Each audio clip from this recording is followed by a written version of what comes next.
পাতপেরি বুড়ি ভোজের দর্শকদের জানাই স্বাগতম। আজকে আমি আপনাদের তৈরি করে দেখাবো কাঁচা কলার চোকলা ভর্তা।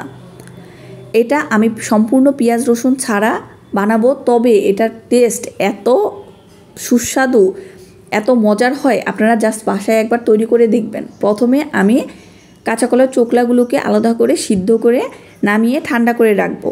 এরপর একটা কড়াই নিয়ে নিব, এটাতে কয়েকটা শুকনো মরিচ দিয়ে দিব।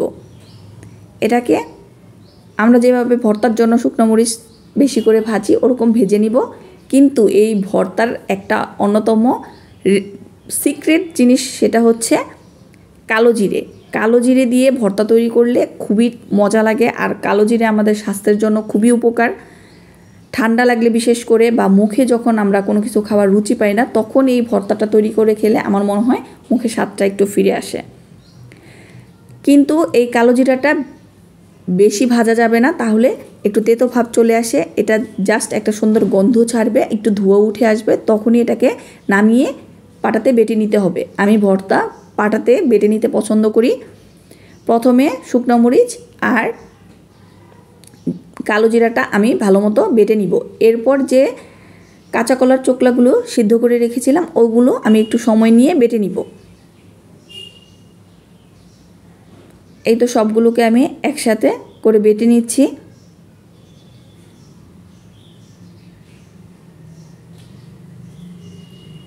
এটা সিদ্ধটা ভালো হয়ে গেলে এটা বাটতে বেশি সময় লাগে না, একটু আঁশ থাকে।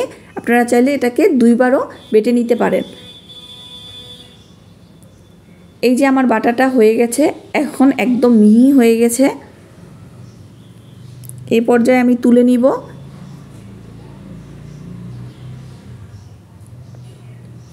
আমার এখনই ভর্তাটা দেখে জিভে আবার জল চলে আসছে, এত মজা হয়েছিল ভর্তাটা।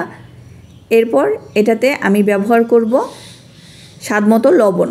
আমি কলার চোকলাটা সেদ্ধ করার সময় কোনো লবণ দেইনি, আমি ভর্তাটা তৈরি করার সময় এখানে একসাথে লবণ দিয়ে দিলাম।